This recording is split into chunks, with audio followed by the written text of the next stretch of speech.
Chris Lee and Blake Lovell of Southeastern 14, presented by Bearded Iris, here to preview the game between Arkansas and Illinois in the NCAA tournament. That will tip off on Thursday, 4:30 Eastern in Des Moines. You can see that on TBS.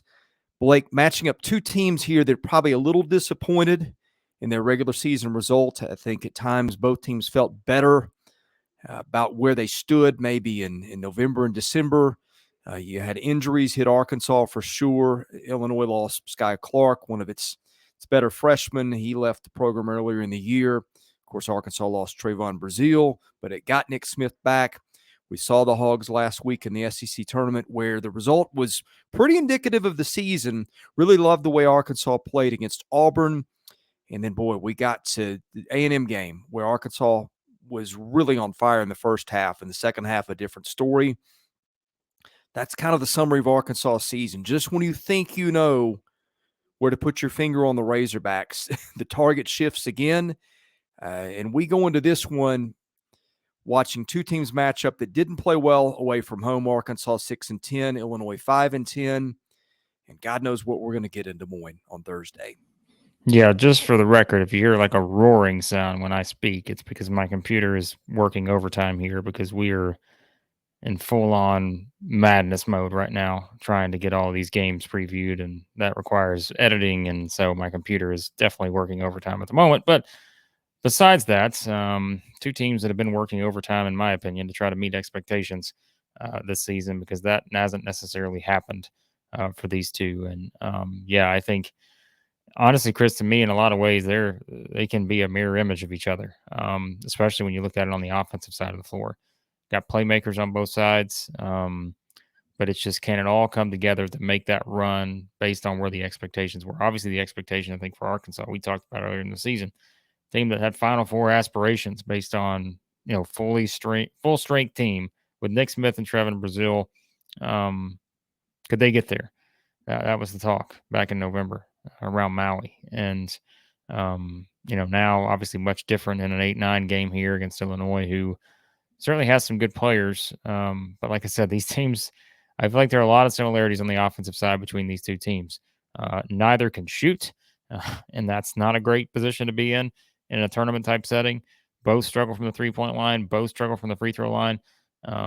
And it's just, can they put it all together on that side? But they also have things they can do defensively, to cause issues on the other side. So I'll be honest with you, this to me feels like one of the more unpredictable games in the first round. And maybe it's just us watching too much Arkansas, but I feel like that's been a theme here lately, especially against competition that is of NCAA tournament caliber.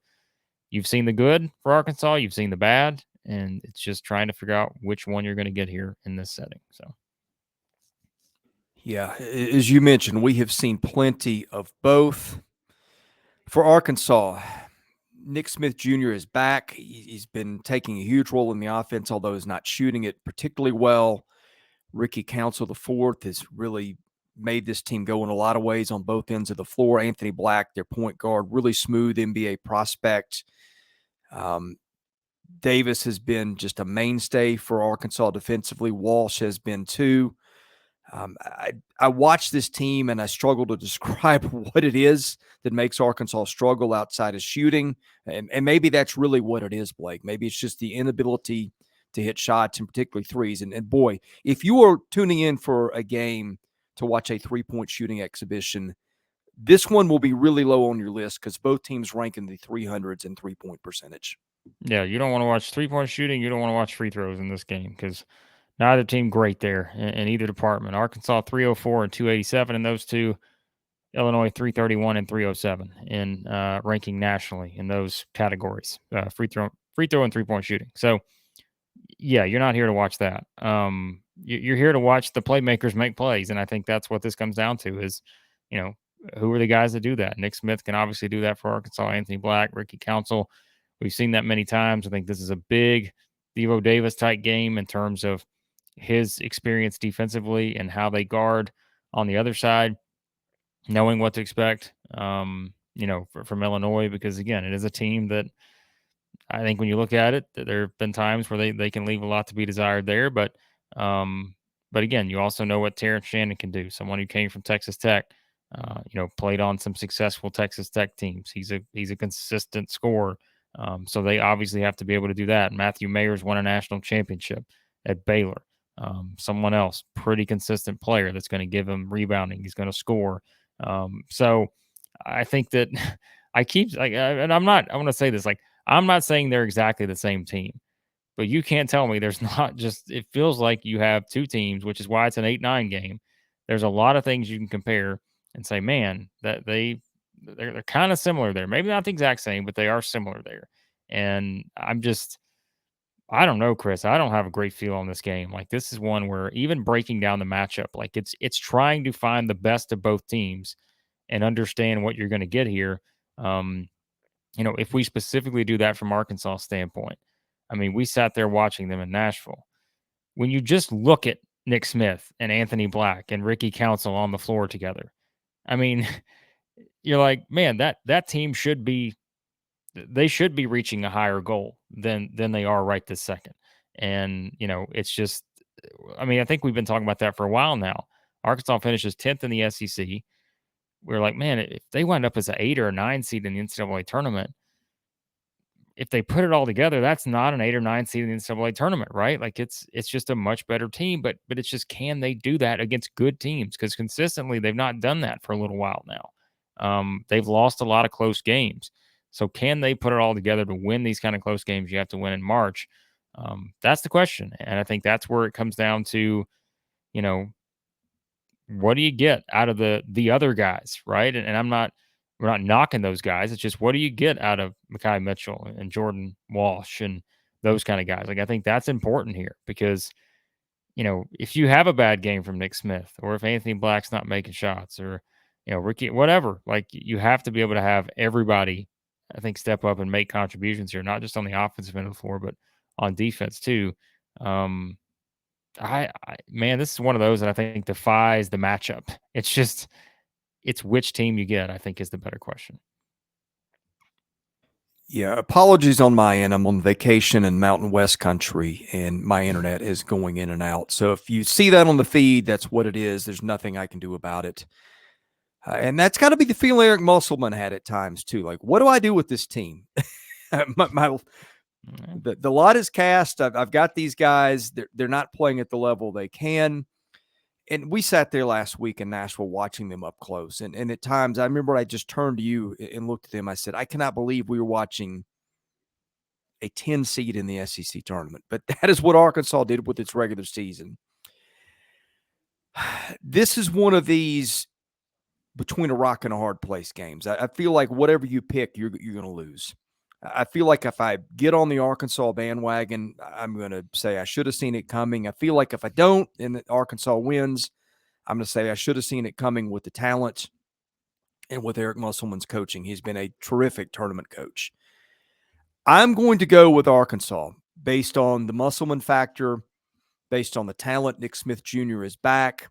I'm going to take a little bit of a leap of not blind faith, but certainly optimistic faith and take Arkansas on this one. How are you feeling?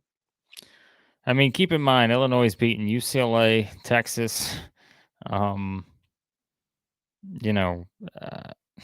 State, Northwestern. I mean, that's not some bad wins, right? They've lost some close games. I mean, lost to Purdue by 5, lost to Penn State by 3, Indiana by 3, Iowa by 2. So you keep that in mind. A couple plays here or there, and they're better than an 8 or 9 seed. But with Arkansas, I think you can say the same thing, right? Like, there's been several games this season. Think about the Baylor game. Think about the game at Missouri. Trying to think of the other one, the game at Alabama. They're right there with a chance, right? So those are the kind of games that give you the hope for these teams. And you look at it and just say, man, if only, then we'd be here or we'd be there.